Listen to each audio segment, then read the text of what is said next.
Check out the water. It's right out there. Welcome everyone to this regular scheduled board meeting of the South Tahoe PUD. If you would all please rise and join the pledge. I pledge allegiance to the flag of the United States of America and to the republic for which it stands, one nation, under God, indivisible, with liberty and justice for all.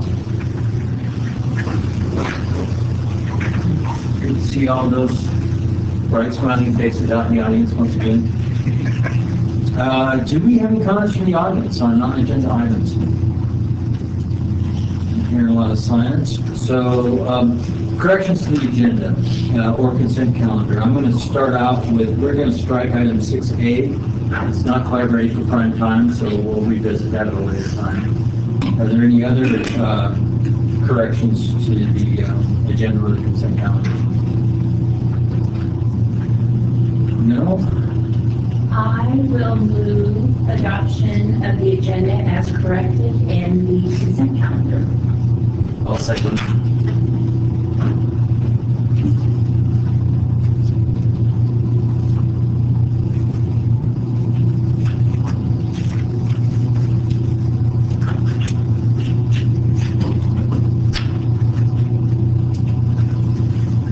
Interesting screen. Yeah, let's try That's a new one.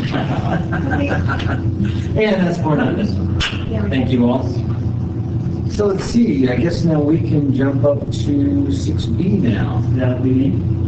You don't look like Julie. I'll speak on that action, on that item. Julie is showing her niece around colleges in Southern California. She got better weather than we do. Yeah, let's hope.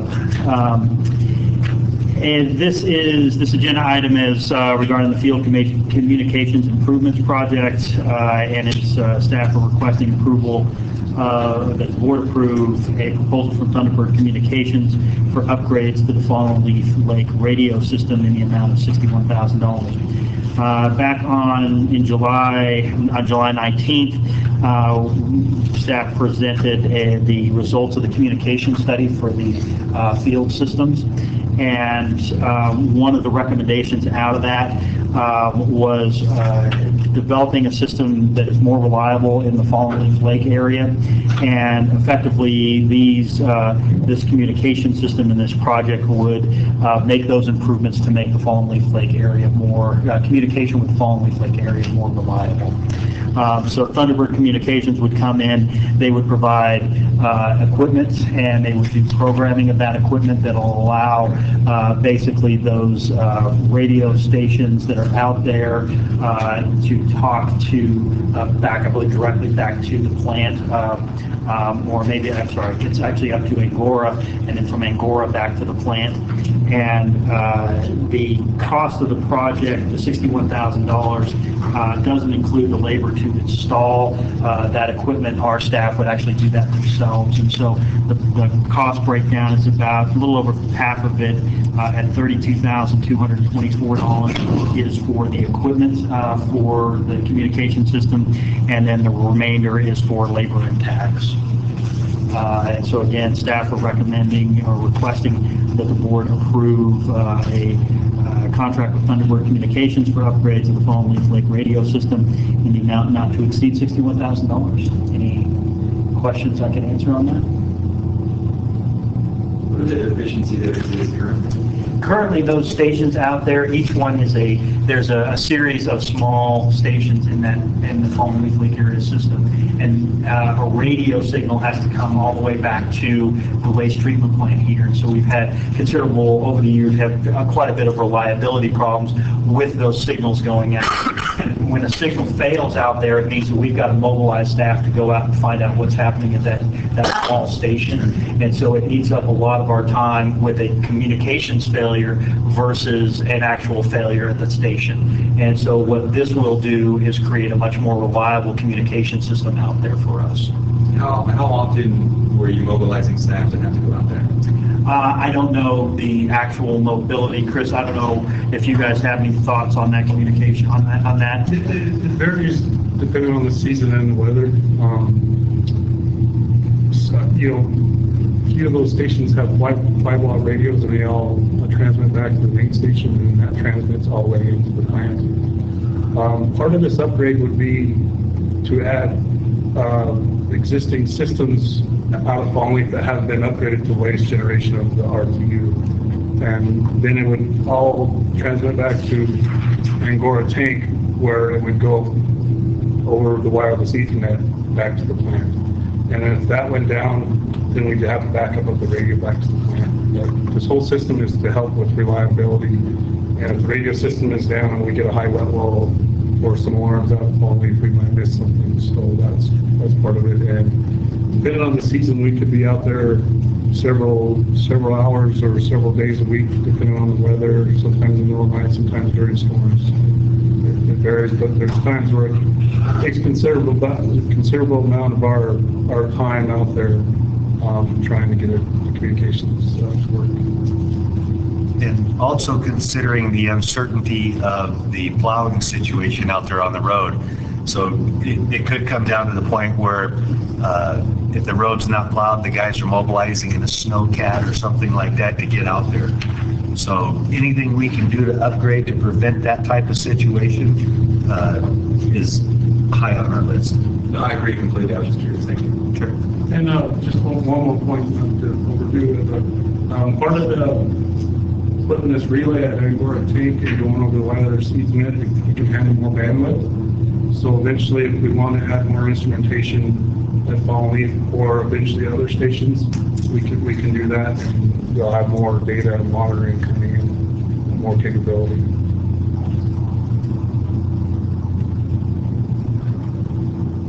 Yeah, I had the same reaction. $61,000 for radios, you know. But it's more than just a radio system. And I guess the obvious thing is there's a lot more activity out at Fallleaf than there used to be in terms of operating cabins and all that. So don't they have more reliable phone lines and stuff out there now?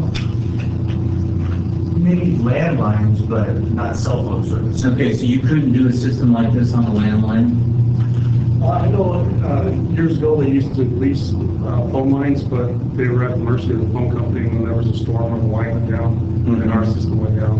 This, we're on our own, we have our own frequency, and it's up to us and no one else to keep it in operation. We're in the middle of replacing all the SCADA systems at all the 81 remote stations. We have about 54 of them done already. So in the next couple of years, we hope to have them all complete, and doing ones out of Palm Reef for something we were going to get to anyway, but this incorporates the wireless Ethernet, the more bandwidth, and the relay of that. So I guess that's the second thing, is there's not internet service out there already? We had to relay it up to the tank? Not yet, but there's IT's been contemplating getting wireless Ethernet out from an Angora tank down in there, and maybe between all the systems that way too. But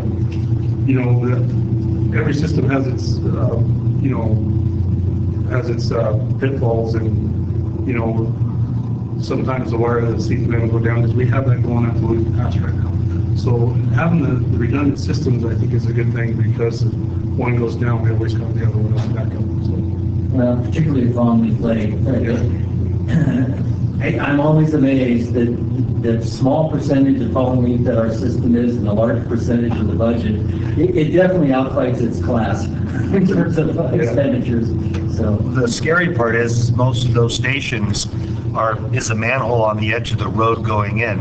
If it spills, 9 times out of 10, it's automatically going to go into the lake. And that's the scary part. Yeah, there's really no storage out there. There's, I think, 18 different stations in the whole Fallleaf Lake system.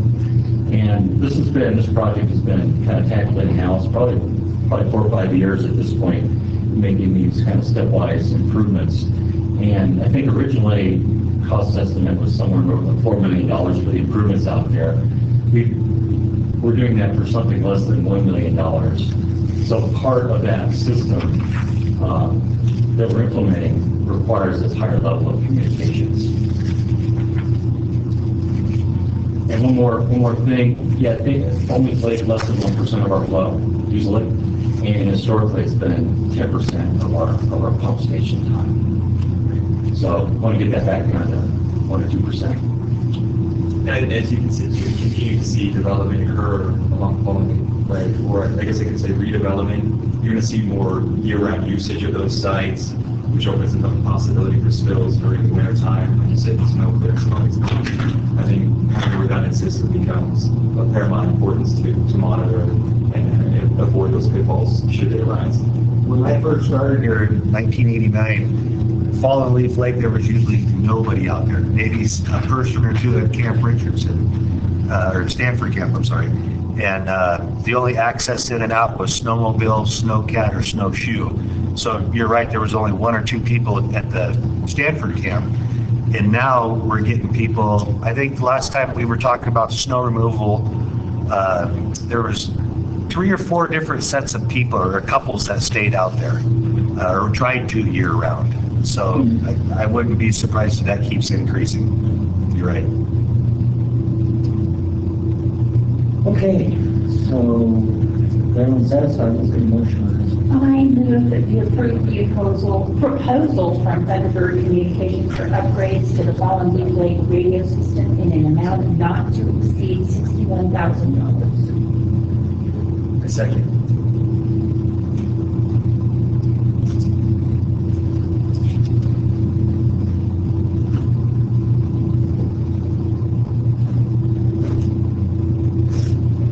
Okay, another 4-0. Thank you all. Evo, you're going to talk about the 2019 well and pump test performance monitoring.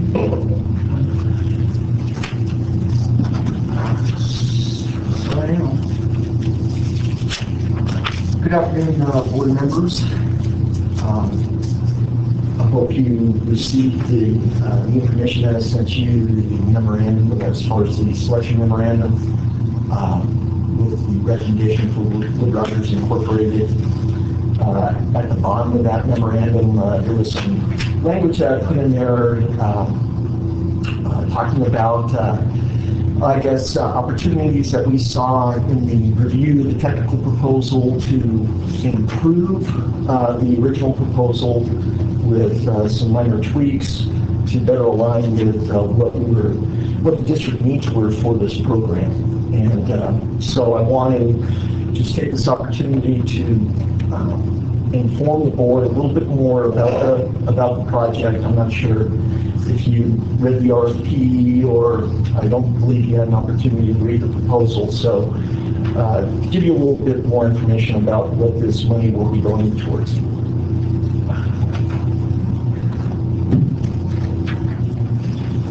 So as you're aware, the district is 100% reliant on groundwater to meet its customers' drinking water needs. The district, from these wells, we produce typically on average about 2,250 million gallons of water per year from this network of 13 active and 2 emergency standby wells.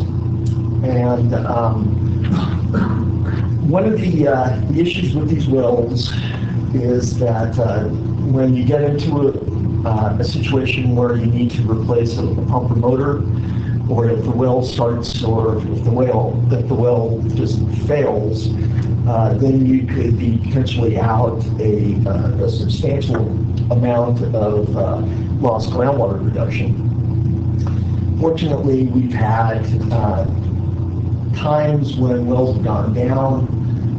We've had to replace equipment, and fortunately, these things have happened in the fall and during the winter months when water demands are low, and that's a problem that is easily taken care of. However, if something happened in the summertime during peak high demands, or for worst case, if it happened over a holiday weekend, we could potentially be in for a much more significant problem. So to kind of deal with this potential problem, what staff has wanted to do for a number of years and has never really gotten around to it until now, is to find a consultant to work with to develop kind of a routine maintenance program for our water wells and the pumps in those wells, so that we can better predict when we need to do maintenance or replacement or scheduled replacement of equipment that or rehab on wells that is losing production. So that's kind of what the need is, and the objective would be to develop like a standard operating procedure for each well, where the guys could go out and do the data collection and have a place to store the data in an information management system that could be used to track this, and that would again tie in with other district data collection methods, so that going forward into the future, we could again monitor the performance of the wells and its downhole equipment. So there are typically 3 parameters that are used for doing this type of monitoring. The first one is source capacity, and that is pretty much the amount of water that a well can produce at a sustainable pumping rate. There's a second measure that we measure, that specific capacity, and that is more of a measure of the condition of the well itself, of its ability to draw water from the surrounding aquifer. And then the last item that we typically measure is pump efficiency, to measure pump performance. So those are kind of the 3 things that you typically do during a field test. And there are different approaches for collecting each of those different parameters. Now, the proposed scope of work for developing this program involves the following tasks. The first one is data review to get, for the consultant to get familiar with water system, engineering data, just as far as what equipment is actually being used at particular wells. They also want to know about maximum flows and max day demands from the water system. Also want to get information about the existing databases that we typically use at the within the district for using this information. So this would be like the interfacing with the asset management database, and also with the GIS databases that the district has for its water system. The next step is, after reviewing that information, is to develop a draft standard operating procedure for a particular well, and again, from that standard operating procedure, or as part of that SOP, is development of data collection forms and worksheets that would be used for the data collection and reduction of that data to do trend analysis or other types of analysis that we would want to use for tracking performance and again scheduling future maintenance. Staff wanted to have the consultant demonstrate that SOP by actually doing a well and pump performance test along with district crews. So it'd be an opportunity for training those crews and implementing that testing protocol. And it would also be an opportunity to, again, better refine the SOP before producing the final SOP for each of the other different district facilities. And then the last thing that would be needed for this would be an information management system or a database for the storage and maintenance, or to store the data, maintain it, and also be able to derive information out of that collected data that again could be used for tracking again those parameters as far as well capacity, the well efficiency, and the performance of the pumping equipment. And then the last task, as always, is you need some project management. So as I alluded to in the memorandum, there were discussions after the proposal review and selection of the Wood Rogers technical proposal based on technical merit to maybe add some additional items, again, to improve the scope of work so it better meets our needs. So the added work is on the far right-hand side, the far right-hand column. So for the data review, initially they had the kickoff meeting and the site walk in one day, but if you take a look at the amount of time that you need for visiting 13 to 15 wells in a day, if you give a half an hour per well, to get there and look at it, that doesn't leave you a whole lot of time, for you traveling up from Sacramento and back. And just with schedules, I said, hey, look, it's better just to pull it out and have a dedicated day for doing a sidewalk of all these facilities. This is an important item for, that initial data collection effort, and it'd be worthwhile to do that. I also, staff asked that there be calculations as far as for pump efficiency, that there are several additional parameters that can be measured for doing what they call, you're looking at not just the pump efficiency, but you're also looking at the energy efficiency of the well and the pumping system. So we want to integrate that to data collection to do that, those energy usage calculations. So in the data collection and on the back end, on the data analysis worksheets, we asked that that be integrated into the scope of work. And so that was a change in task 2. And then on the information management system, there are different approaches that can be used for reporting the data. During the kickoff meeting, the consultant will try to find out what might be the best approach for the district as far as how to report, again, the information that's stored in that database. It's kind of, we haven't had those conversations, so I wanted to have budget that was sufficient to whatever option that this district decided to take, that they would be able to do it without having to ask for more money. So that, so I wanted to put that money in there up front to give us flexibility.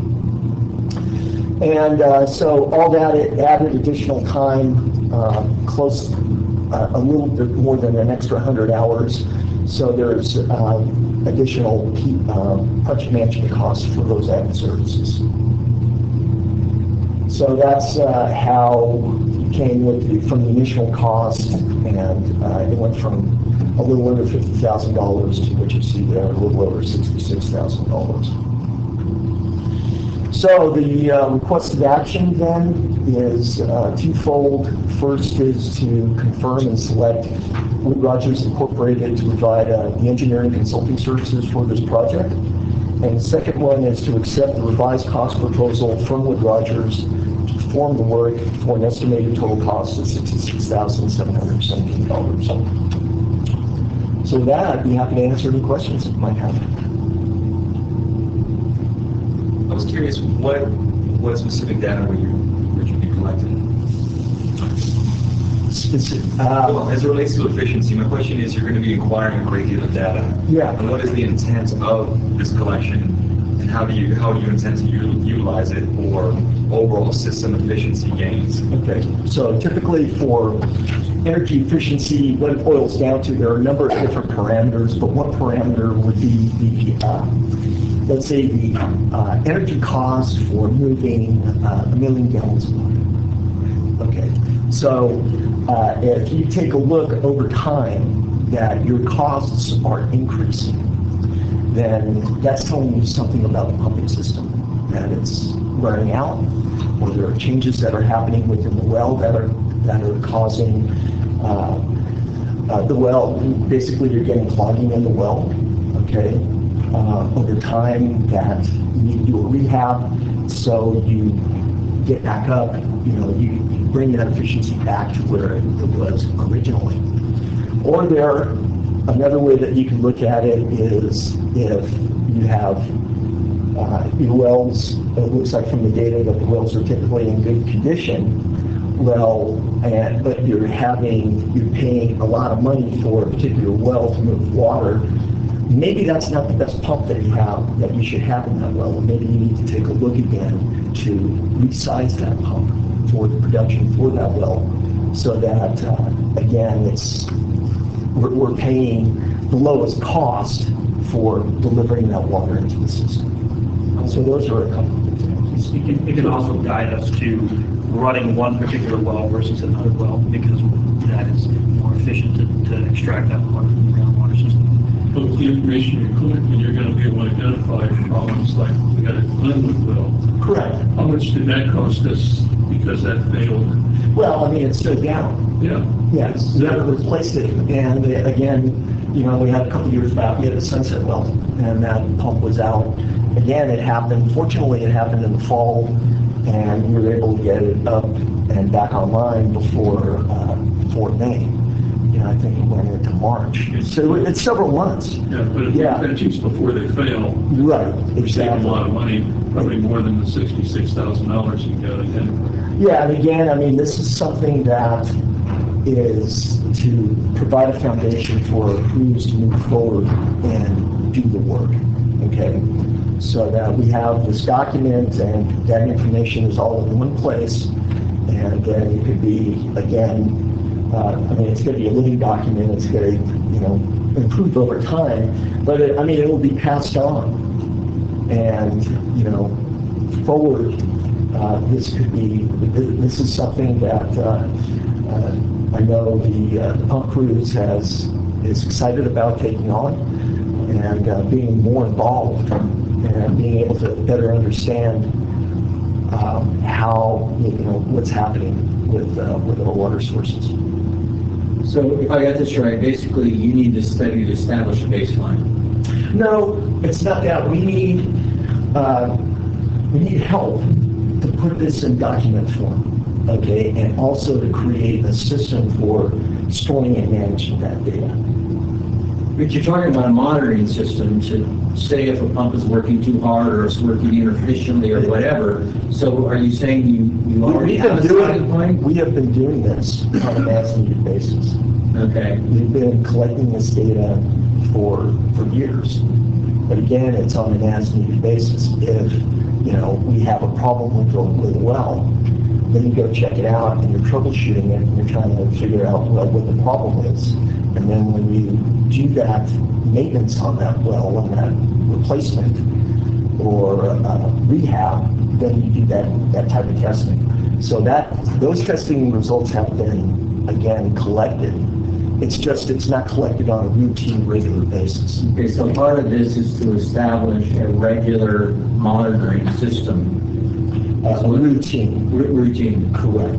Okay. Well, one of the problems we found is when we've done this testing, Neil talks about even on a given well, if we've done it more, when we've done it more than once, is it may have been 5 years ago, the staff who were coming out to actually do the same sort of conceptually the same testing are using some different parameters. They may use a different flow rate at the well. They may use a different time period. There's other things happening in the system that may affect it. This program will allow us, it will set all of those parameters so that we have consistency with each specific well. We're always testing to that same criteria. And so we'll be able to then compare that data year over year, decade over decade going forward. And we have not done that in the past. So you're looking at this as a more efficient asset management? Yes. Okay. And so will you be able to, with this data, track efficiency improvements? Say from 2018 to 2019, you see where I'm going with this, so you could document the improvements being generated as a result of this expenditure? Yeah, but it's not going to be, it's going to take a while to build that. It will be decades. But, 10 years from now, yeah, you'll have it. right now we don't. I mean, I think if we talk about a budgetary process and data-driven approaches, if you don't have the data, it's hard to derive the correct approaches. Right. Fundamentally. Just a better way to manage our well assets and avoid emergencies, look for long-term savings. And, this is Alberta County Water Agency funding for this project? Correct. 50% of the half, because half of this, you said was our staff's time, right? Well, I mean, we have to, the work that we put into it is going, they match it, right? So our work goes towards the match. But theoretically, it's going to be up to 50% of that will be matched. Well, again, there's there's multiple departments that are involved with this program.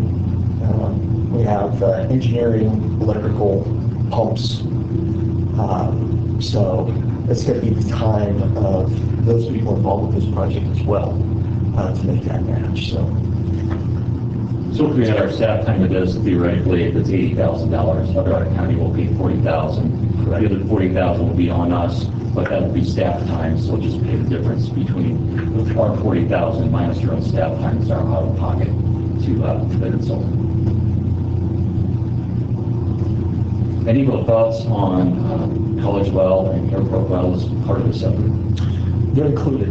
So it's active and standby. Okay, 13 plus those two. Yeah.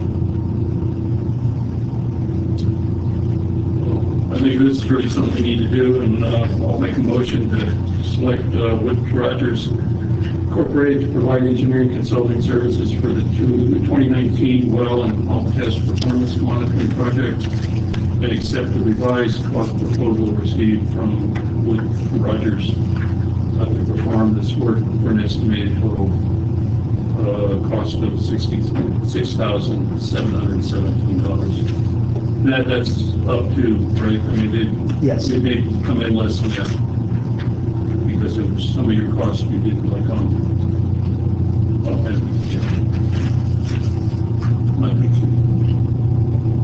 I'll second that.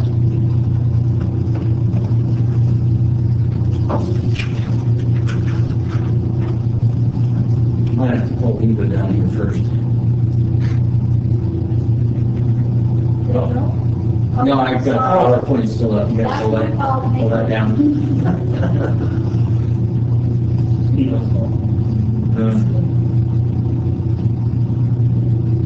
There we go.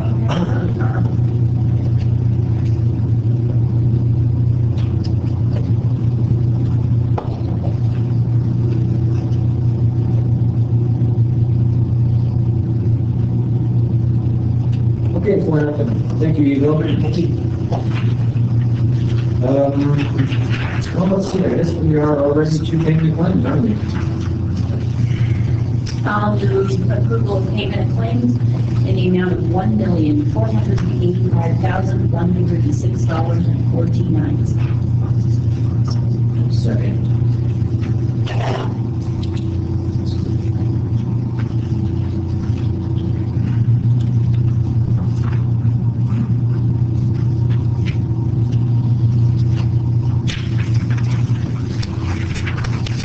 Okay, another 40 year up. The monotony is getting to us here. All right, next up is the standing and ad hoc committee reports. I guess we start off with, we actually had a meeting this morning with the one of the council members from the city and the city manager. Kelly, you want to give us a... Yeah, John and I were in attendance, and as were you, via telephone.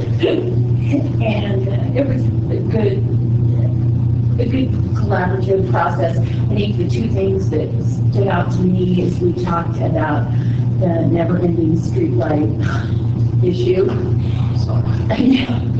We're going to end. And I don't know, did you talk to Gary at all, or was you going to ask? How about the streetlights? Yes. Not yet. Not yet. So there was a bit of concern from the city manager that they might not be able to meet that March 31st deadline. So and there was different things that came up. like they would pay us the difference. But they needed to check with their legal. Yeah, see if they could and do that. it's just, yeah, You know, in concept, the city manager was fine with paying the whole streetlight bill. It was just a question of how to make it happen. And my concern was, is if we keep extending this deadline, at what point are we really causing ourselves trouble with this gift of public funds? That's why I'm looking at you. yeah, that's where talking to Gary came into play.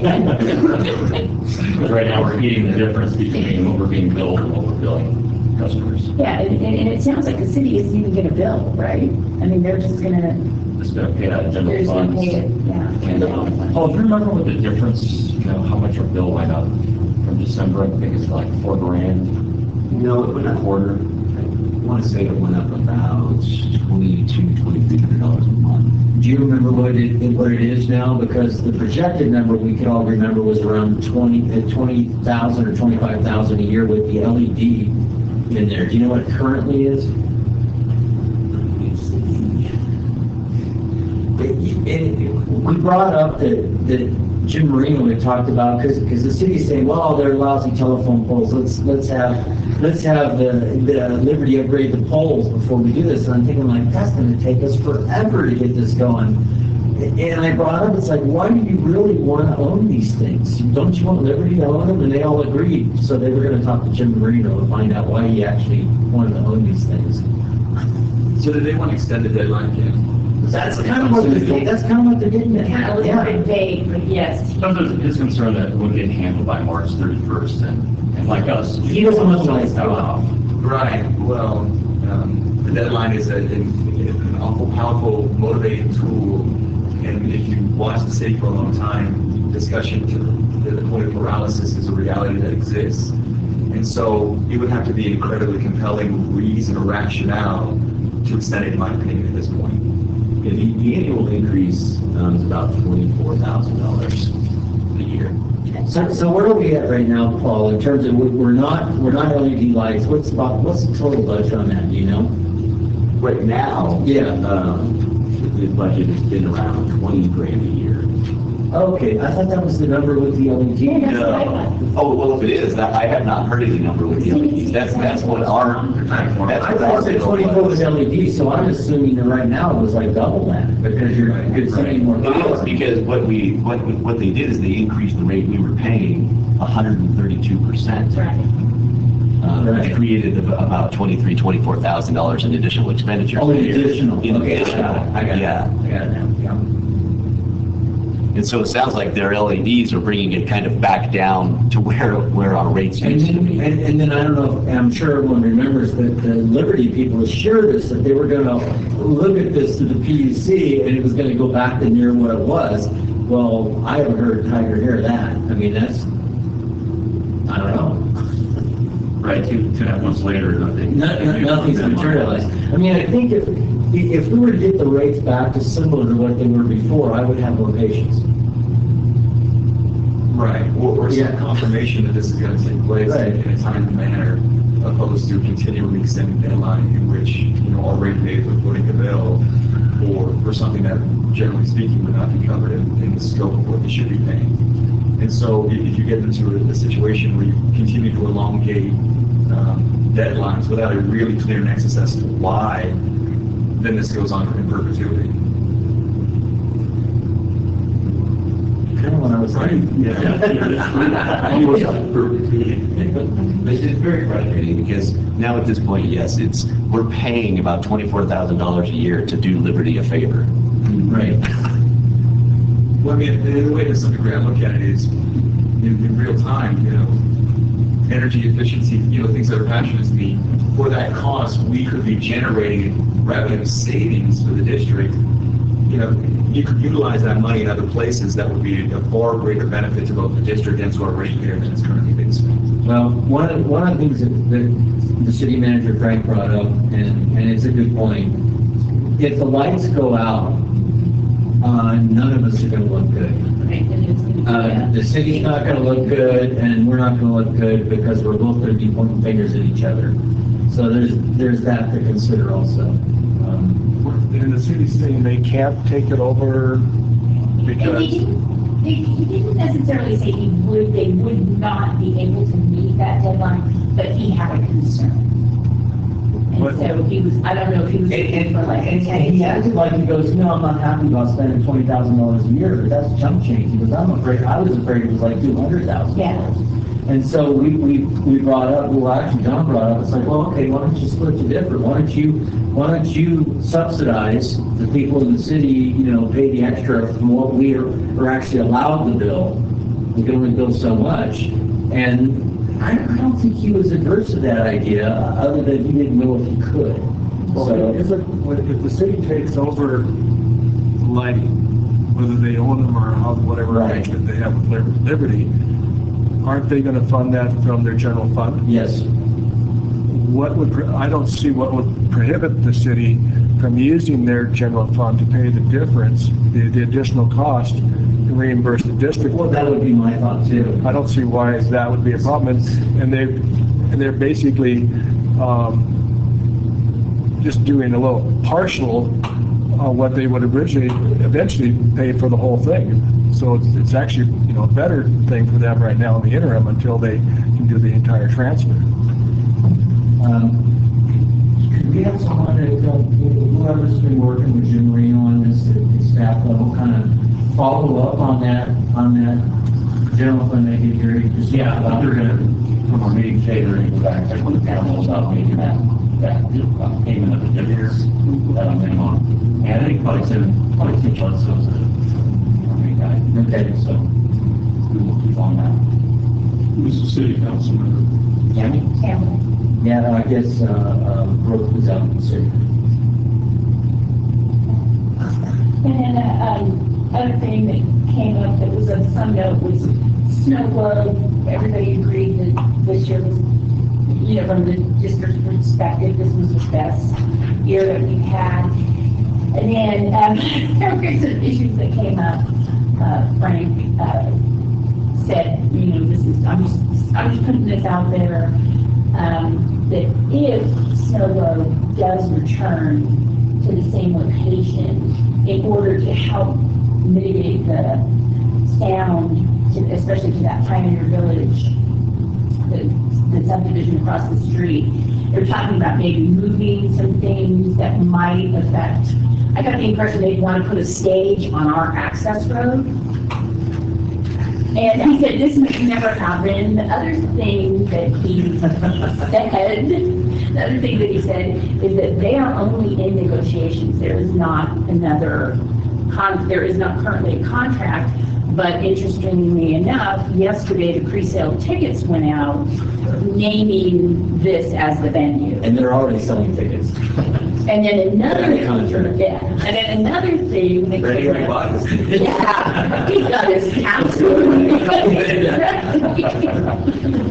And then another thing that came out is that TRPA has actually taken a position, and they will not allow them to play music after 10 o'clock on New Year's Eve. Which to me might kill the whole thing. I mean, I don't know. So that was another interesting issue. But then Tammy said something Well, about, it's in the BZU plan, which the city operates. Right. Just, they need to get amendment to the BZU plan. right, and that there might be a way around that. With respect to that back gate and that back road, I don't know if you guys brought this up, but that's how we take the bio boxes, the solids, out of the plant. It's all got to come through there. Well, and that's what we, you know, and I mean, it was just so initial, and it was like, Well, just and he was- think there's gonna be a million things that are I'm gonna kind come. of a truck and make this turn. And I just don't see any upside for the district. I mean, you know, it's like, really, do you want to, why don't you just ask us to put a kidney sign on our back, you know?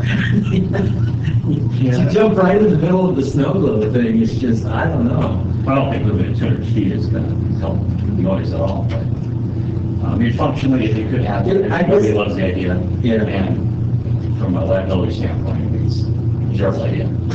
Yeah, unless there's some incredible financial benefit to be received. He did say this, he was just kicking around ideas. Yeah, and he said, you may never hear me bring this up again, but. Yeah, I just thought it was interesting. It was interesting because he started this whole conversation off as if snow globe was really happening and went through all this stuff. And I said, well, wait a minute, don't you not have a contract? Oh, no, we don't have a contract. Details. Yeah, it's like, okay. But the pre-sale tickets went out yesterday, listing this as the venue. But the college would like them back, so that was kind of. And that was, Tamara brought that up, that it was a whole turnaround, that the previous year, they were like, this is it, we're done. And now, I got the impression that the college has a financial gain, and they're all for I it. was gonna say, they suddenly like it, so Yeah. I read through the lines, and Yeah. they like it for a reason. Yeah. So, I mean, so that was just interesting, and just something to put in our back pocket to think about. And we talked about projects and paving and coordinating, and it was, I thought it was interesting, the city is planning on going ahead with a fairly, regular, annual paving project. yeah. Going ahead with it, so I don't know where they found the money, but they. It sounds like they got some money out for that Third Street project. We heard about that last year. We took a look at that and determined that our water lines didn't need to be replaced as part of that project. So I think that was an external funding source. I forget, city, some kind of state source of funds.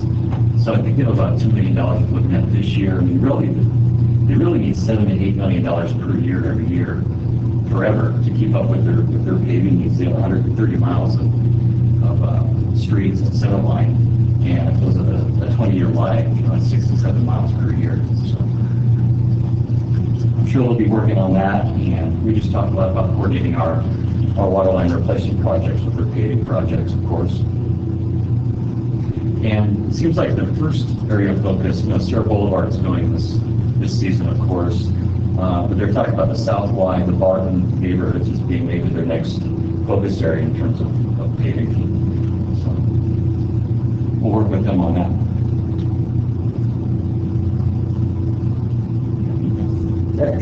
Just as a little side impression, since the last time we met with the new city manager, he is way more up to speed on everything now. So I think he's had a trial by fire, so he's learned a lot. Yeah. Yeah, they like them over there so far. Yeah, so far. Okay, does anybody else have any other standing, Jim? Operations Committee met on Tuesday this week. As I think you all should have done that. Did you get the attachments, that the charts with that? As you can see from the minutes, it was a long discussion about water lines. They had some charts showing how many feet or miles of lines have been TV'd. Some of them, it's been a long time since they have been. Some of them have never been inspected. This chart, the keys itself, shows quite a bit that's not going. And, my concern's always been these areas around the meadows and where they're underwater a lot of the time of the year. And we've got quite a few that, just haven't been TV'd. The one problem on Emerald. Is that Emerald? Yeah. Emerald? Yeah,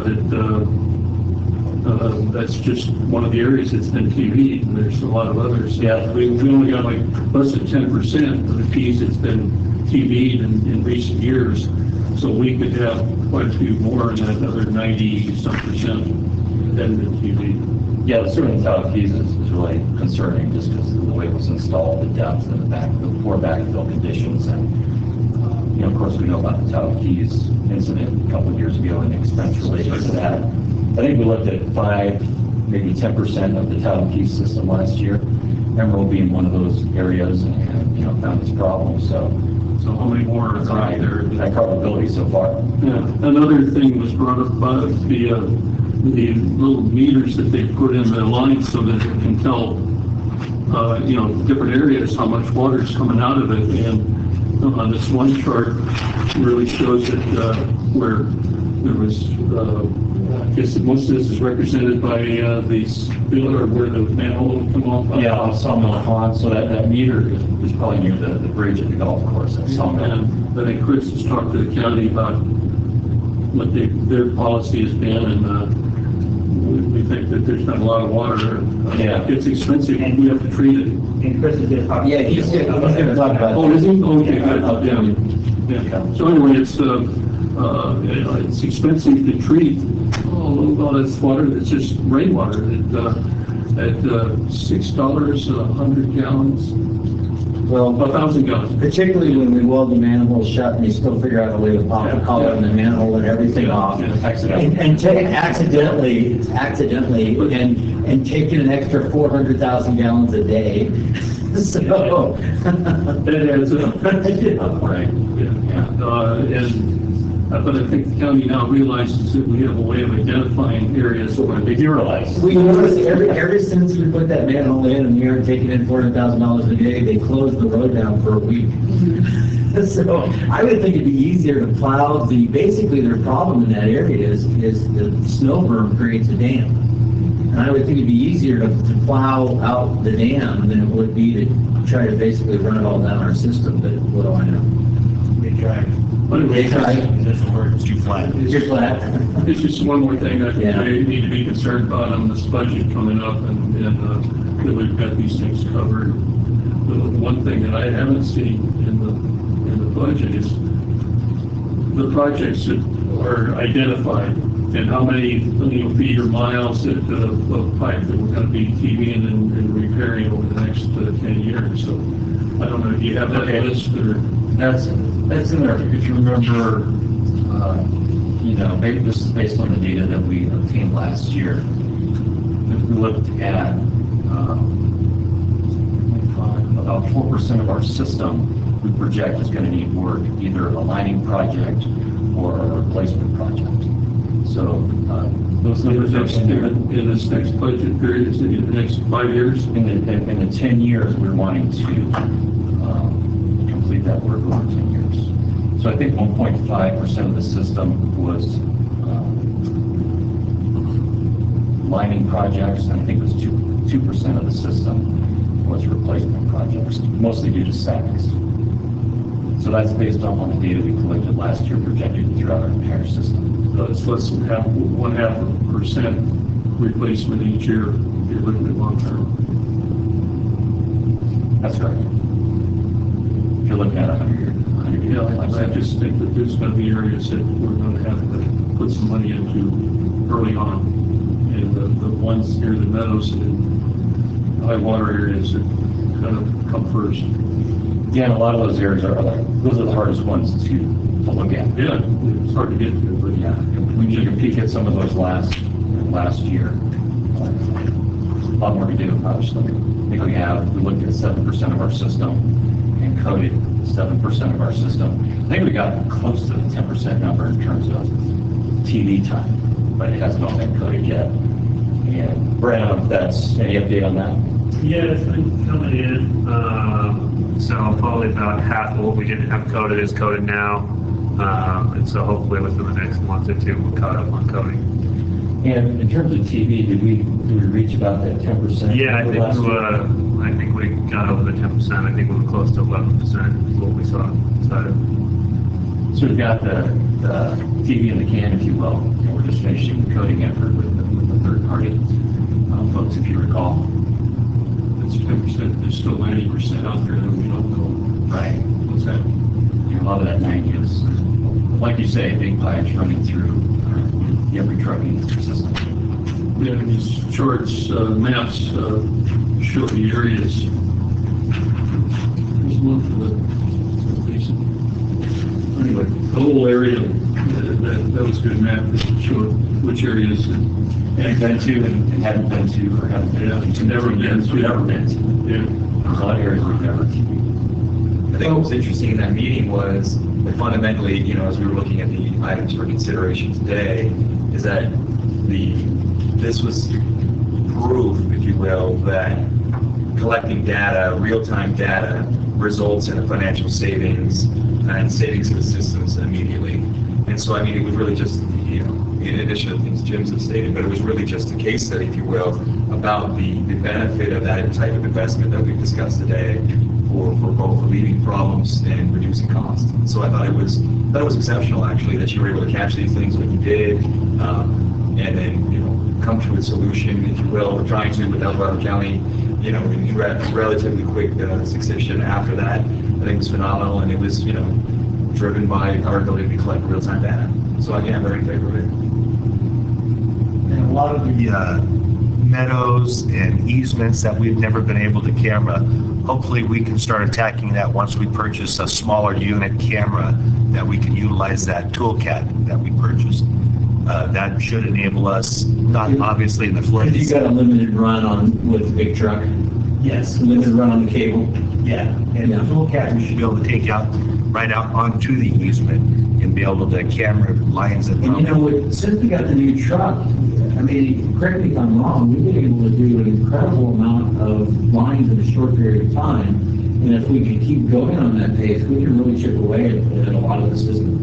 For sure, with that and the toolcat, which is in the proposed budget this year, I mean, we'll stand at least on that 10% a year is our goal.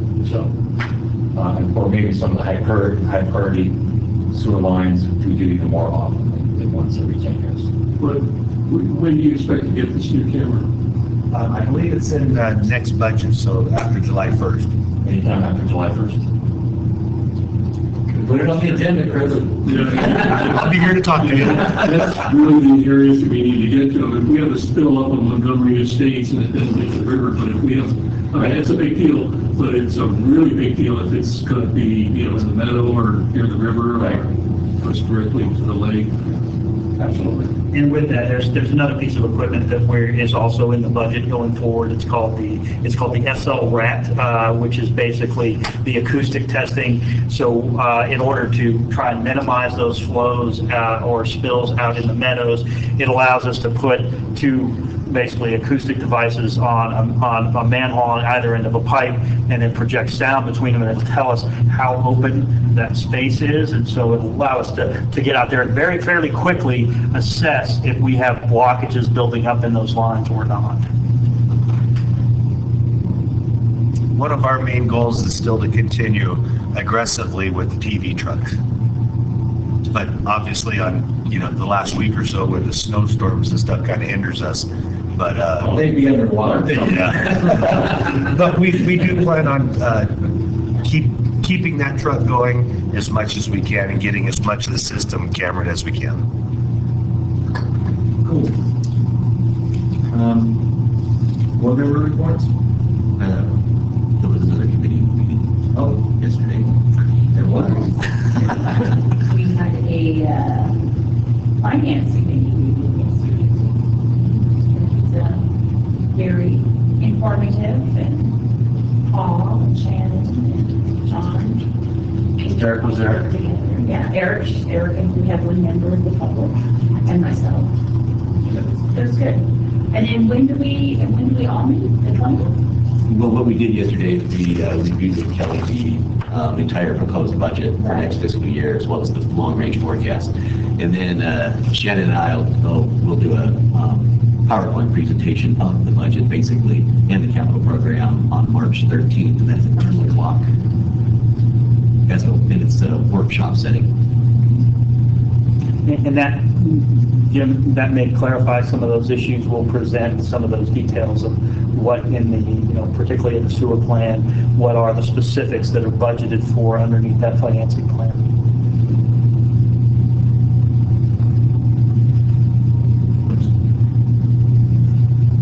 Okay. So, dare I ask, is there any more? Committee report? How about board member reports? Anything going on with the El Dorado County Water Agency? Well, Rick Lynn is in the audience today. He's working with campaign as kind of a liaison to South Alabama Public Utility District, and he's planning on attending approximately at least one of our meetings. Oh, great. Cool. And we didn't attend the meeting because of whether I was feeling like a baby and gonna say, I hear some of these drives are incredible. The amount of hours it's taking to get up the hill. And then we had hoped to do it by telephone, but, you know, that's a process. You can't make that decision 24 hours prior. It has to be And then noticed, get out right, again, right. so anyway. Okay. I think that means you're up, John. Okay, thank you. I've got a few items to go over. First, the staffing update. The Public Affairs Conservation Manager position. We received 11 applications. We were set to interview 4 on March 8th. I think one of those dropped out, so we'll have 3 interviews planned on March 8th for that position. And for the principal engineer, we received a total of 9 applications. 4 of those did not meet the qualifications. So out of the 5, we decided to interview 2, including 1 in-house candidate. And those interviews will be on March 6th. For our customer service representative, that advertising is currently in progress, and that will close on March 4th. Lots of interest in that job. We already have over 30 applications in.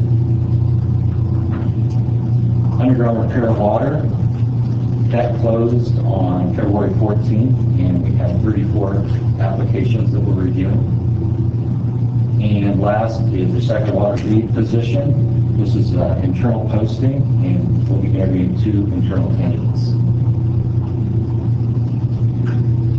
One final item on staffing update. I have received 2 written requests to add staff. One request is from engineering, and one request is from plant operations. So taking a look at that, and I'll report back to the board with recommendations, I would say in the next couple of weeks regarding those positions. And as I go through, talk with different departments, different crews, there's a lot, everybody mentions the need for additional staff. So just, there's kind of a wave behind these 2 official staffing applications. So just, we'll be taking a look at those as they come in. I mean, my first take on that is this is really a period of transition. And on the engineering side especially, we have changes in the engineering department right now that will probably continue throughout the year as people, move up, perhaps, and get these positions as the seat becomes open, like Julie moved up, and Steve is applying for the principal engineer position. And so as, there's going to be this domino effect in the engineering department, I think, throughout the year. That's something to consider. Also where we end up on the 218 process, the amount of funding that we decide upon for the capital improvement program, that could drive the position. If we're going to be doing one of the larger programs, that's going to require staffing. So that's something we'll talk about in more detail the next time around. But I'll take a look at these requests and I'll provide a recommendation to the board in the near future. So next item is budget process, and this is just following up on the community meeting that we had yesterday. And I think the major follow-up item, I think for me and for staff, is to look, there's a lot of heavy equipment coming up, both in Diamond Valley Ranch and and in the basin. So a couple things driving that predominantly. The first one is emissions requirements. In 2020, California emissions reaches another tier. And I mean, a lot of these vehicles are not going to meet those emissions requirements. So that's driving the replacement of these vehicles. And also, when we had the downturn, we really delayed the replacement of vehicles. And we just kept fixing them. But as we look at the repair costs over time, it's really time to replace some of these aged out vehicles. So our thoughts, I'm going to get more detail on all this equipment, take a look at the numbers, again, making financial based decisions. And I think, if you remember last year, I mean, too often it seemed like every week or every 2 weeks or every month, a new piece of equipment would come up. I think maybe a better way to approach that is to bring all this to the board at one time and show you all the vehicles that we have scheduled over the next, we're really, I think, in the second year of a third-year goal, where last year was the first year. There's quite a bit still this year, and that tapers off next year if you look at the 10-year plan. So you're kind of looking at getting an equipment replacement plan, per se. yeah. Yeah, and if you look at the 10-year plan, you can see, we have all the vehicles to be replaced over 10 years. There's just a big, a big hump right up front, and that really tapers off in the last 7-8 years. So I just want to get the board. But that just means that down the road, there'll be another big hump because they're all about the same age, and so you're always having that one more cyclic thing, right? Yeah. The only difference is that the equipment that we're ordering now, Cliff has told you before, we're trying to order beefier frames, beefier setups. So 10, 15 years down the road, if the emissions comes Yeah, I was out. going to say, you can't predict emissions though, right? No, you can't. But we're just trying to plan ahead because of what's happened to us here in the past. So hopefully we can cut costs as time goes on. I think to some degree the vehicle transition goes into something we discussed a board meeting or two back about the consideration to look to an EV transition analysis, because fundamentally the emissions targets are not going to remain static. They're going to decrease to zero relatively quickly, and so the process, I would argue, should begin now to document where we are, complete vehicle fleet analysis, what transitions to EVs now compared, some models will have to be made to technological advancements that don't already exist, but to start to think on that line now, because if we don't, one, I think we'll be stuck, and then two, there's available grant funding and other options that are available now. Other local jurisdictions and agencies are taking advantage of those. We should look to get in that pool now, because as this continues to expand, those monies will become smaller and smaller. We know how grant funding works. So I would argue we begin that process as soon as we can. Process is beginning. The Colorado County Water Agency is looking at some, I don't know if Bruce can talk about that, but he's presenting something to campaign soon for study, and we will be the guinea pig essentially, and then whatever comes out of that can be used for EID in Georgetown. So I think that'll be interesting. And it's looking at electric vehicles, and from what I hear, they're now starting to put electric motors in bigger vehicles, full-size semi-trucks. Yeah, and I thought that would be years off. That you're going to need to have diesel-driven trucks or something like that for where you need a lot of power. But for sure. Apparently, the electrical ones can. And we have been looking at that. So we, I think it's 2 to 3 years ago, we were working on a grant for a heavier piece of equipment. I believe it may have been the TV truck. And so the TV truck, as I'm getting nodded over here, and there literally wasn't equipment that would do what we needed it to do that didn't exist at that time. We tried to work with a manufacturer or a supplier to get a vehicle developed for us, and they couldn't do it at that point. We do have in the grants program, my understanding is we have a vehicle coming that is for water conservation that will be an electric vehicle. So we've That's gotten been coming for funding. how long? Yeah, it's been a while. So, but that grant was to offset the difference between the vehicle cost and a combustion engine cost and electric vehicle cost. And so we are, and Lynn has been doing a great job of tracking those and looking for all those opportunities. And Cliff has been very engaged in trying to make this happen, working with suppliers and manufacturers to try and get that type of equipment in here. It just we're now just finally getting this one vehicle in. So there hasn't been any resistance from our staff to that approach. In fact, I think we've been very proactive in trying to get that equipment on board and increase our efficiency. I don't believe, though, that anybody's making a dump truck that is electric at this point. Yeah, I mean, I think it's not, and I commend the efforts that are taking place already. More than it kind of piggybacks on something John had said, that instead of going piecemeal approach to all these different things, if you develop a holistic planning, if you will, strategy for this process, granted the assumptions and caveats that will have to exist within said document, then it becomes just a seamless transition. So when the question arises, we know where we're going to go. It becomes a very simple process to kind of take the policy. I like the idea of coming up with a 5-year, 10-year plan, you might say, That way there you guys understand when we come up, instead of us just coming up and surprising you, hey, we're asking you to approve $400,000 and I'll be back in a month. Right. You know, this way here, you guys will see what we have. And the electric vehicles, like Shannon said, we're not opposed to it.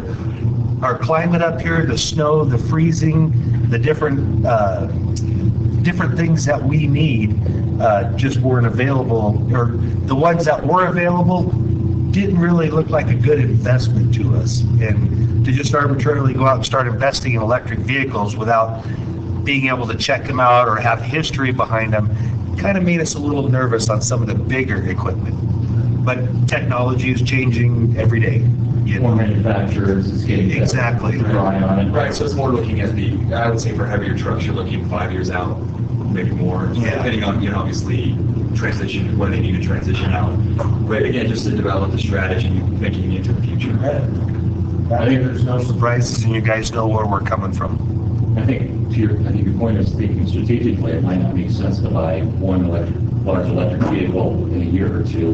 But if you're gonna, change your fleet out over 10 years, you can make more investments in the near term, knowing that your fleet's gonna go in that direction long term. Right, exactly, and I think, from an environmental perspective, if you had a relatively new piece of equipment from just a GHG reduction strategy, it's worse to buy a new electric vehicle than to keep the one you have going, just from the input that's needed to manufacture these vehicles. Yeah. So no, I agree with you. Yeah, the times have changed, and I think it was about 6 or 8 years ago that Cliff and maybe you, Chris, came in and recommended that we not go to electric vehicles because it just wasn't the right time, and that, to just have one or two was not really very efficient until we started looking at the fleet. Yeah, because you guys retail, it's different equipment and knowledge, but if you're not 10 in 5 years, Yeah, that's good. but the idea to get one or two was not a good idea at that point. At that point, there was too many uncertainties. Sure. And to go out and invest money, district public money, just didn't seem feasible at that time. But like you said, as things change, we can definitely look at it, because we're not opposed to it, but we want to make sure we're making the correct investment for our money. Thank you. I think one last item on budget process is the 218, and I sent out a summary document yesterday on the water system side, looking at the water 5%, water 7%, sewer 5%. Again, we got some information back from the rate consultant, and if you remember back in February 7th, we were seeing those potentially gigantic numbers in that first year for single-family dwellings. So we've been working with the rate consultant within the constraints of the Prop 218 process to try to bring that single-family dwelling number down more reasonable. And what's really good, I don't know if there's any questions or anything from the board at this time. Is our next workshop on The 13th is our next scheduled meeting, 2 o'clock workshop. Will Sean be here? Yes, Sean will be here for that meeting. That's a Wednesday? Yeah, he will follow up. His presentation will follow Shannon and I's budget presentation. Thank you for getting into that and reaching some of those conclusions, because that made, from a board perspective, the understanding of where we can go. It provided greater options, I would say, in the budgetary process going forward, and some of the numbers we can see 2-3 weeks ago on And I think we talked about so we looked at those three plans in detail. So what hasn't yet been looked at in detail by the rate consultant is the 100-year plans on the water and the sewer side. Is that I think it's our expectation to get those percent breakdowns by customer class for those other two scenarios as well. So that's where we're planning to go, unless there's some other different thoughts from the board at this time. And I gave you kind of where I thought those numbers were going to shake out from a total percentage standpoint. So we will, as we get more information from the rate consultant, I'll compile that and get that out to the board ahead of time, so we be as prepared as possible prior to March 13th.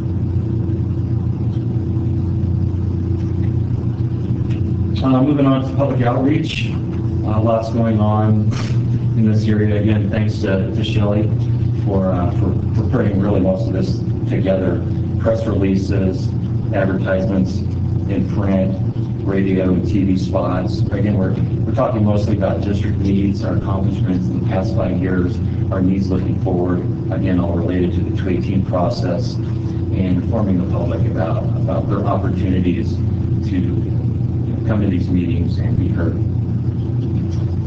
I had a little guest column in the Tahoe Mountain News you may have seen. He used his high school yearbook. Went ahead. I'm so glad you said that. I was going to shot. Dog and all was great. Yeah, following your comment, I stole the dog instead. So it's about 30 years old. I have a dog for myself. Yeah, thanks, Sean. It was a good idea. Have some meetings set up with the League to Save Life Tahoe, also known as Keep Tahoe Blue these days. And we have a meeting presentation set up with Tahoe Douglas Rotary coming up next month. I talked about the February 7th meeting. Again, we sent out 7,800 emails prior to that meeting, inviting the public, notifying them about that meeting. About 3,000 of those emails were opened, we could tell, and 3 people showed up. So 4. 4? Oh, okay. I move that we victory don't count. Someone's gonna listen to you. Someone's gonna listen to me. Someone's gonna listen to that every counter. I have a meeting set up on Monday with a lot of the area CEOs from multiple agencies. And we have a joint meeting. I think this is Shelley's idea, a beer bash at South Lake Brewery. Oh,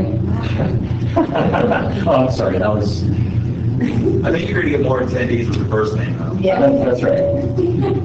So Frank and I will be there at the brewery on March 7th from 5:30 to And what's the 7:30. official title of this? Meet and greet. Meet and greet among... Meet and greet, talk to the city manager and the district, and we'll have our poster boards out there. Shelley's going to bring out the water conservation swag. We don't have to notice that, do we, if we have more than 2 board members? I don't think we do because it's a social occasion, We right? don't have to. What we typically do, we kind of err to the conservative side. We usually post it if we know that we're going to have 3 or more, but it's not absolutely necessary. I would think that in a situation like that, but I'll leave it to your judgment, Melanie, so if you would remind us all, I think that's something some of us on the board might want to go to. I would actually recommend that one to do, because it's talking about issues. it's talking about issues with the district, so. So why don't you notice that, Melanie, and then also give us a heads up a day or 2 before. That's the 7th, that's the day of our board meeting. Yes. Right, we just go straight there. It's actually board meeting. We'll have a time limit on the board meeting, so that we can make sure that we get there. It's over. Yeah, but I think it's a great way to add to a different part of our community. So, good idea. Moving on, PCE update. I think I mentioned last time that the lots purveyors got together and we did a joint presentation to the city council. And Lahontan was also there as well. And right now we're developing a joint presentation that I'll present to the Lahontan board meeting when they're up here. Twice a year the Lahontan board comes to Tahoe. And they'll be here on March 13th and 14th. And our presentation is actually scheduled for the second day, March 14th, about 8:30 a.m. So we'll be presenting to Lahontan board, and the Lahontan staff will be presenting as well. And Lake Tahoe Laundry Works will also have a presentation with PES, which is their consultant. So you'll get to hear from 3 people on the PCE issue at the Lahontan board meeting coming up. What time is that again? Yes, the board meeting starts at 8:30, and I believe we'll probably be up really quick within the first 15 minutes. So March 14th, 8:30. And kind of along those same lines, we're keeping in close contact and coordinating with Patty Moyjian and Doug Smith over there and Scott Ferguson and the others that are involved in the PCE program. They've received quite a bit of additional funding to beef up their staff and kind of accelerate their process on the PCE response. And they've really, they've indicated that this is really among their top 3 projects in the entire Lahontan region, is to address this PCE problem. And they've allocated more staff. A little more detail provided on that email last week. I just forwarded Shelley's memo to the PCE group. And last item, we have a public meeting. Our next public meeting on PCE will be at City Council Chambers at the airport, coming up on March 6th at 6 p.m., so 6 to 7:30. We'll have our next public meeting on PCE. Next, just want to talk about the Lukens Intertie a little bit. As I've mentioned, we're getting parts to repair the meter. We really wanted to upgrade our meter to sort of connect to the AMI system, so we could bring data back to customer service essentially on an hourly basis or less if we wanted to. We got the parts. Basically, it will only read in one direction. So we want that meter at this time to read in both directions, to either make sure Lukens water isn't coming back into our system, or at least account for how much and when that occurs. So long story short, we're still looking for options on the meter installations for the Lukens Intertie. And then I have Tahoe Key Sewer on here. Maybe Chris wants to expand on this as part of his staff report. But we're keeping a watch on that groundwater inflow into our sewer system on Mineral. And we found, I think, a pretty good repair option. And I'll defer to Chris to discuss that if he's ready to. And again, as Jim brought up, we're looking at, I think, concerned about the Tahoe Keys area. We'll just be probably doing a lot more TV work there in the near future. And that's my report. Okay. Chris, are you going to go next, or were you going to go next? Do you want to talk about the Tahoe Key?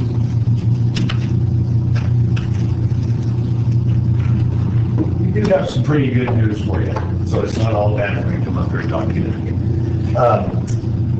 Actually, a lot of the credit goes to Trevor. He found a system called Quick Lock, and the county was going to use it at one time, and they decided not to. It didn't fit the purpose of what they were doing. So we started checking into it, and it seems like a fairly new process from what I can tell. Jump in anytime you'd like, Trevor. But what it is, it's a stainless steel sleeve. You remember ProPipe, how they came out and you can put in it's a flexible liner, then they cure it and it hardens up? Well, ProPipe can't guarantee us they can stop the water by this problem that we have on the Keys. So Trevor found this Quick Lock system, and it's a stainless steel sleeve that has rubber on the outside. And it's basically, what they do is it's basically a camera type mounted system like what we have now for cameraing lines. One of them is a bladder with a stainless steel sleeve, and then there's another portion of it that's like a camera. It actually has a camera on it, and it's a motorized one. So that pushes this liner down the pipe. They get into where the water's coming in, the cracks, whatever the case may be, and there's an air bladder in there. And when that air bladder, they expand it, and the stainless steel sleeve with the rubber on the outside is like a ratcheting system. So the more that bladder extends, it's a ratchet system. And the ratchet goes out until they put so much pressure against the edge of the pipe. It looks like a really... You deflate the bladder and pull it out. We still have some questions on it as far as what lengths can we use, things like that. But the concept of what we're seeing looks really good. And we contacted, they're throughout the United States, so we contacted the people that were on this side of the United States. And it turns out that Summit Plumbing down in Gardnerville is one of the guys they contract with that does this kind of work. So we contacted them, and the guy says, hey, 8-inch sewer main AC line, not a problem. We can be up next week to fix it for you. This'll work great. And, well, that really got our attention. So we checked into a little bit more, and I received a proposal today from Summit Plumbing, and they'll come up and do the whole job for $5,400. It's worth a shot, isn't it? Yes, that's why I'm here today to talk to you. At $5,500. It's stainless steel, it's rubber. It is a fairly new company from what I've gathered. I haven't had a lot of time to get in and really research this. But for $5,500 compared to what we went through last time, I for one would like to go for it. Yeah, it's something that it'd be great to do it, and then to maybe kind of keep checking on it. That's what we talked about. To see it's a new product, and if you could get some kind of track record on it, that'd be awesome. Exactly, and Shannon's also asked us to kind of do some research and maybe contact people who have done it already also. This has all happened in the last few days, plus the storm, so we haven't really had a lot of time to get into a lot of detail with it. But you can go on and look it up on YouTube. They've got videos in there, the quick lock sewer repair system, and it's a pretty nice setup what they've got. And at $5,500, we think it's well worth a shot. So Make those calls. Go make those calls. I called Lee. I called Summit Plumbing this morning after I got the quote and said, I'd like to see it go forward, but we go through the process and we bring everything to you guys, so. I don't think you need to bring $5,500 to us. I'm pretty sure. Well, I thought bringing this to you at $5,500 was better than coming to you for $400,000. So, if there's no objections, we'd like to go ahead and set this up and go for it. And when we have the people come out to do this, we can certainly notify you if you get any interest at all in coming out and seeing a different kind of concept that maybe in the future may save us a lot of money. Fantastic, great work, everyone involved, that's huge. I mean, what a financial savings and problem solving technique, that's terrific. I about fell out of my chair when I saw the quote come through. Trevor, were you just like bored surfing on the internet? You came across it? No, I gotta tell you, if there's anything that you ever need looked up or any research done, this guy can find and do anything. I am not kidding. I second that, totally. Yeah, he's amazing. Yeah, we'll be standing out in the hallway talking. It's like, God, we've looked everywhere for this and we come up with nothing. They'll look at you and you see them disappear. And it won't be a half hour later. Hey, look at all this. The guy's great. So do you want me to wait until later for the county and the other? No, let's go ahead and go into the storm update. I'll just give a couple of things first. So our average daily flows, of course, went up during the storm event. We topped out around 8.5 million gallons a day. We did have some instantaneous flow events, around 11 million gallons, again, instantaneous reads during the storm. We were very fortunate to have dodged a bullet on several things, in my opinion. Number one is if you observe that weather, it changed at about the right time for us and went back into snow. And then, of course, we got hammered with that on the other end. But we also had, during that rain event, we didn't have any power outages during that, and nor after that during the storm event. So all of that really helped us maintain operations of the system. My hat goes off to staff for moving a heck of a lot of snow, keeping everything running during that challenging situation. If you'll see, we've got a lot of snow piled around the district. We have managed to, our large snow blower has failed and given up the ghost on us, and we're talking about the process to purchase a new one at this point. But we're still taking care of business and keeping things clear going forward. I think with this much snow on the ground, we're watching the weather reports like a hawk. If we have a rain event, we have expectation that we will be taxed if that sort of event happens. So do your sun and snow dance, but don't do any rain dances, okay? And then with that, during the event, I think Jim talked about it a little bit, but Chris can give you an update on what was happening at Sawmill Pond intersection there. Has some good details there. Before we go there, the snowblower. I saw that look on your face about our snowblower dying, maybe another one. We purchased that thing probably 20 plus years ago, and we bought it used from an airport in Minnesota, I think it was, somewhere way long time ago. But we have nursed that thing all these years, and we've more than got our money out of it. So just to be clear, so you guys don't think, oh God, here's another piece of equipment. Notice how he said he was going to save us money before he told us. Exactly. The county, I printed up some pictures, you guys might like to see them.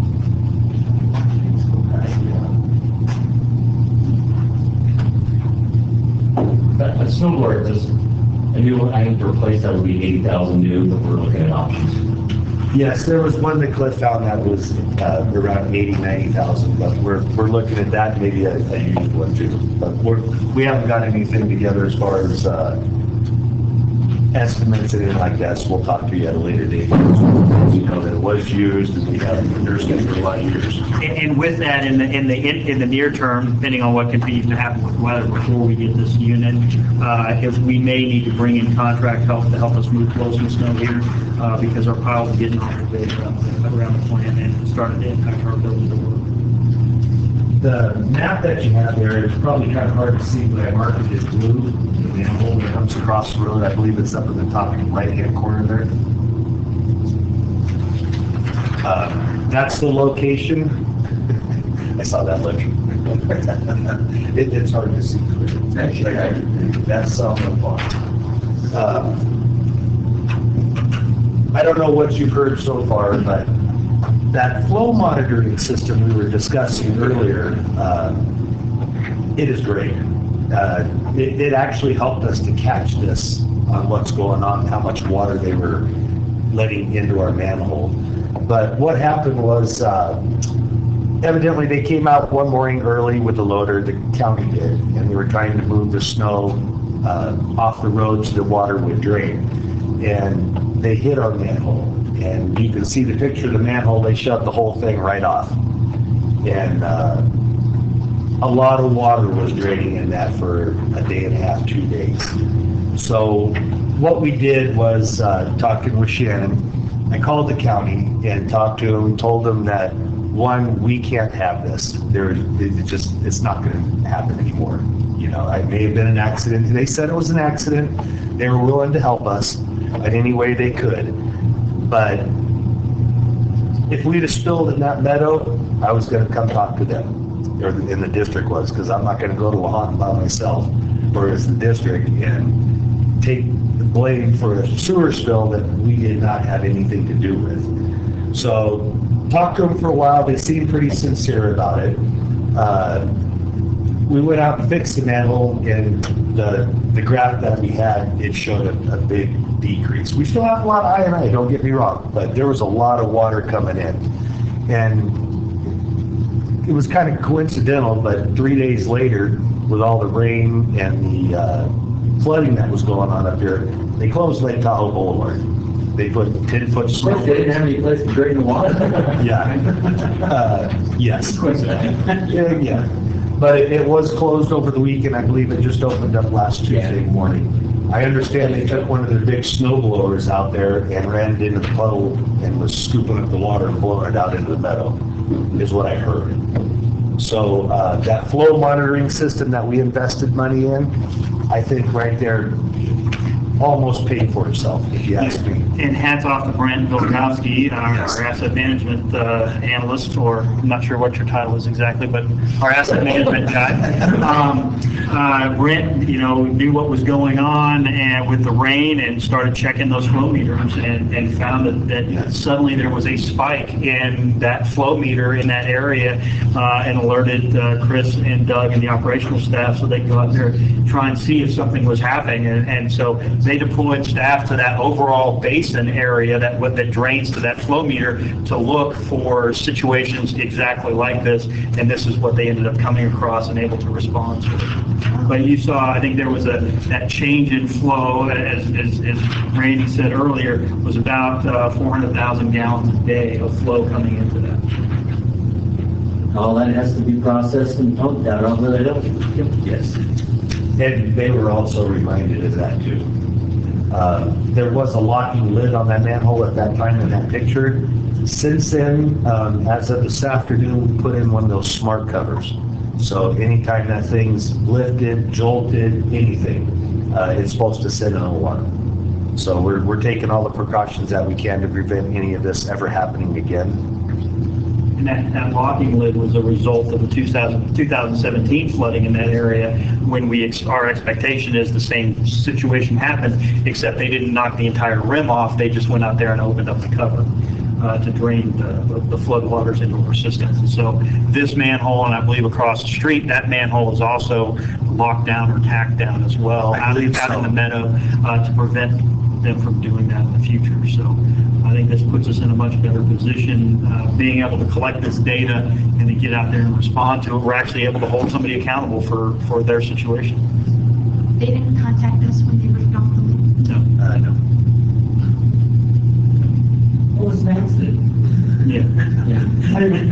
I don't want to point. If it doesn't happen again, we'll be very, very satisfied. Yes, yes, let's just say that. They know we're watching. They do now. We now I let them know that we can monitor the flows in that manhole, and I told him you were out there yesterday morning, weren't you, with the loader? He says, yes, how'd you know? It shows us now. And a little bit of silence on the phone, but, you know, the gentleman I did talk to was pretty sincere, so hopefully, end result is this just doesn't happen again, is what we're shooting for. We have about 18 flow monitors out in the system, something like that? Yes, I think there's 17 locations and about 22 actual meters. Some of them you get 2 by 2 size one. So. Right, and most of those we're moving around. Is this particular one shown on this map, do you know, or is this the one at the bridge? This little meter is located kind of there, right inside of Amicus Ranch there, off of Sawmill. Probably about halfway between there and Elks Club, where it's the highway Elks Club. So out down the middle, it collects all the flow from Echo View, Angola, and about half of North Upper Truckee.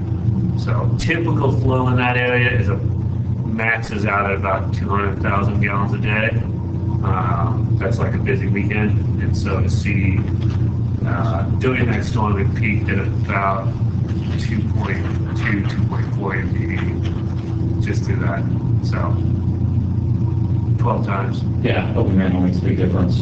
I think we have about 12 smart covers out there. I believe so, something like that. I think we have 3 more in the budget for next year, so good systems now.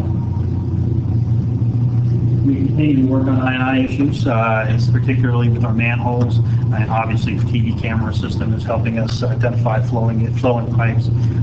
But this is a never-ending battle of trying to fight shallow surface water inflow into our system. Will be a continuous battle for us, and we continue to spend resources, operational staff resources on that every year, and we will.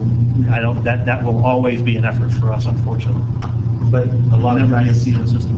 yeah, a lot of times when we're coming to you for flow monitoring, things like that, you know, it doesn't seem like it makes sense a lot of times. I even wondered about new technology, to tell you the truth, on some of these things. It's ideal. And this guy, he can read anything, he can tell you about anything in our system. So it's actually paying off very well. So one more piece before we leave. You guys always hear out in the public about, well, how come these guys are out in the middle of the night? They had the roads blocked.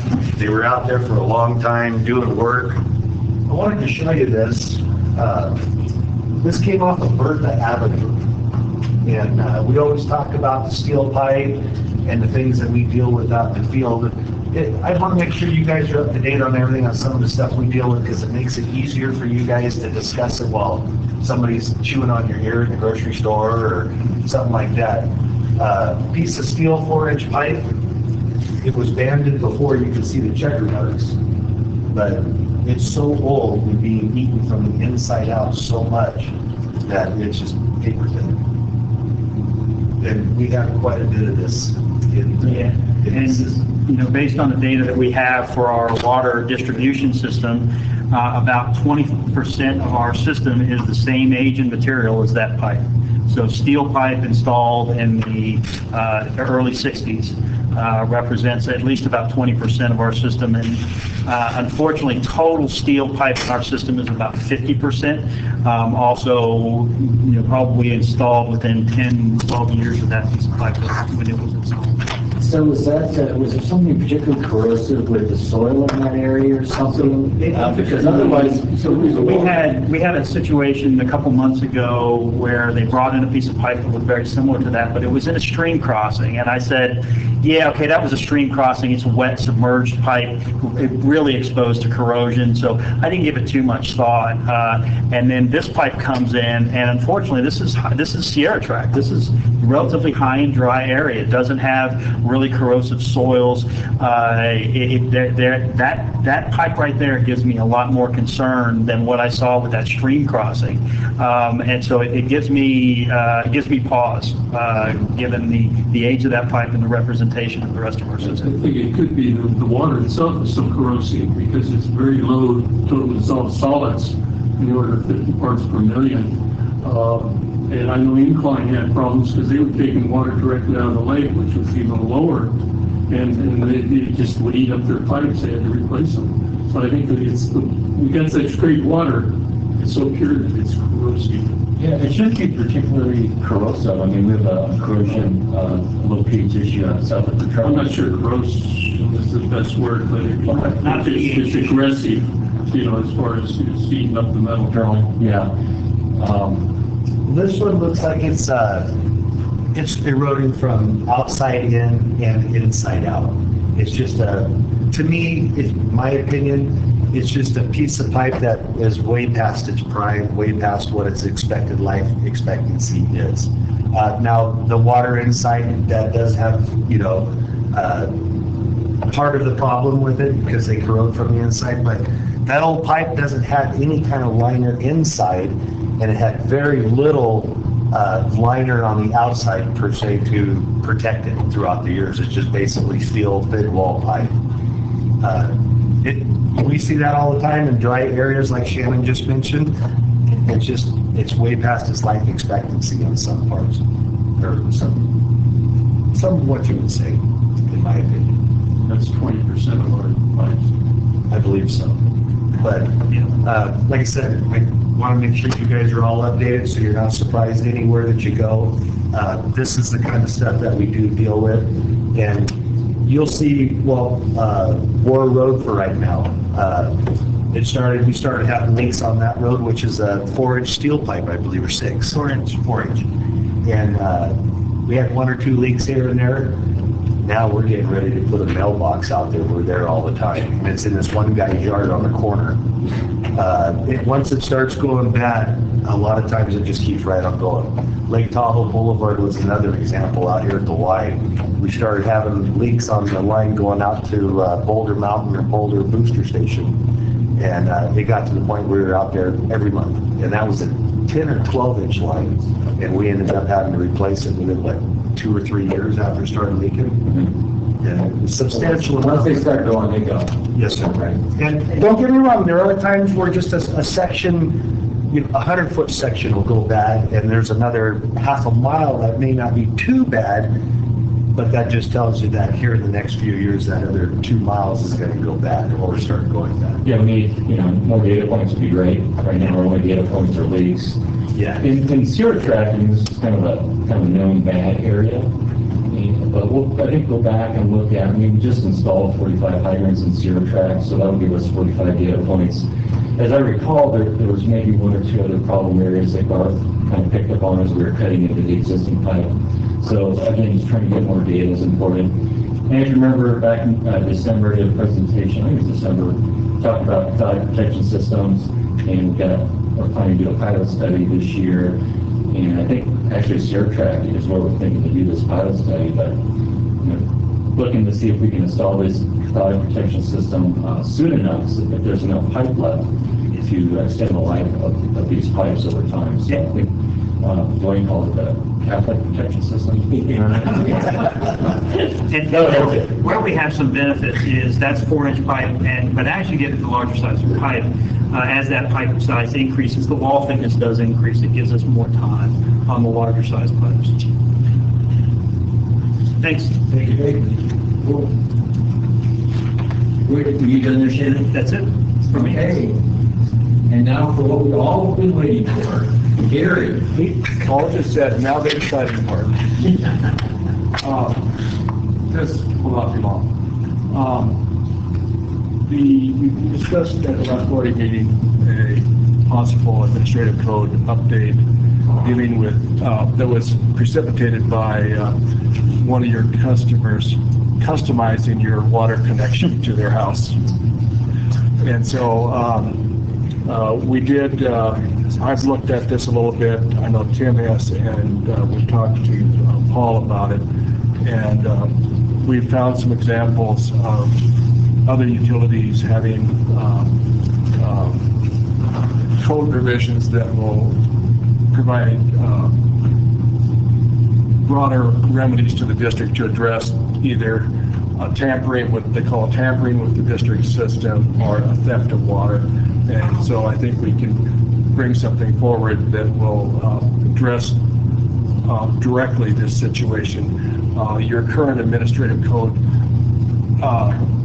we've identified, I think, enough provisions that we think are appropriate to address this particular one, but it would be, I think, recommended that a more comprehensive change to the administrative code be made to make it clear and specifically cover these situations. Yeah, I agree. I think the code was written before we metered the water, so theft of water was not an issue when they already got it for free. Now that they're paying by quantity, I think it's time that we update the administrative code. And then, just briefly as to this one customer situation, I talked to the staff, and we'll be bringing a recommended action to the board in the first week of March. That was we've talked about this is the water code, but on the sewer code, there's definitely areas we need to tighten that up for us to be able to take enforcement action. Particularly the situations that were occurring in 2017 during the storm event with cleanouts being opened up and manholes being opened up, and then we've had issues of individuals dumping into our manholes, and we need to have some, I believe we need to have some additional remedies to pursue those bad actors. Agreed. Prior to putting meters on houses, we had them on all commercial properties that were some ways to bypass those meters. Okay, how about, are we done? Any other staff reports, anything like that? Okay, you can, Just a quick reminder. Oh, yes. Next board meeting, we're having the photographer come in a half hour beforehand to take professional photos of you guys. So take a shower, grab your hair, wear your favorite outfit, and you know, as long as the guy's an expert with Photoshop after the fact and clean it up, then I'm okay. We're going to hear book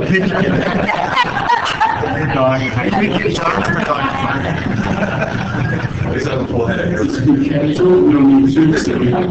you can wear whatever you want, just One's going to wear a suit. you guys can decide amongst yourself what the. Maybe an extra tie for you if you'd like. Right. You guys can Clip on to If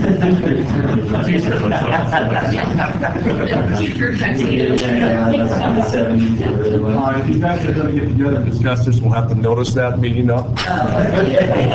Right, discussing attire. Well, on that note, let's adjourn this meeting.